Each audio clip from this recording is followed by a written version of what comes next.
Ako ko tanang Happy Sunday. Bible trivia muna tayo habang nagluluto. Sarap pa naman ng ulam natin ngayon. No? Pagkikuhan nga.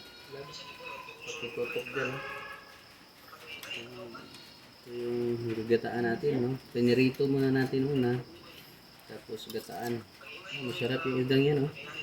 Malaman. So Bible trivia natin. Dyan po sa Romans chapter 1 verse 16.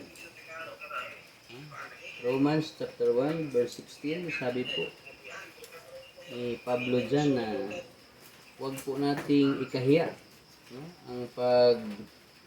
Ang preach ng magandang balita, yan yung gospel, si Christ, kasi ito po yung power o kapangyarihan ng Diyos sa lahat po ng sasampalataya o maniniwala sa Kanya. So, lagay po natin yung ating mga ingredients. So, meron po tayong dynamite. So, yun po yung Bible trivia natin, mga bay. Romans 1:16. God bless po.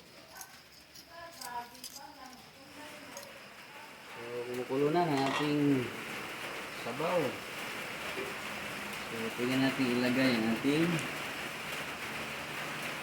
pangalawang gata. Pero take note mga bay, ito po yung una na kinuha natin na gata. Ito po yung espiso.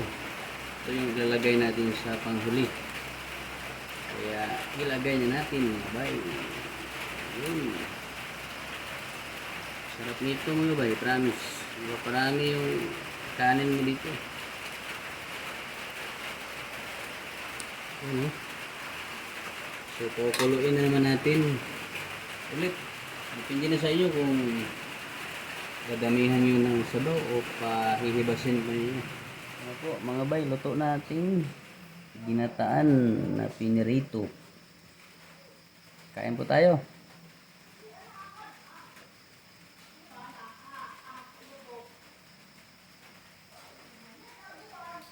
Sarap.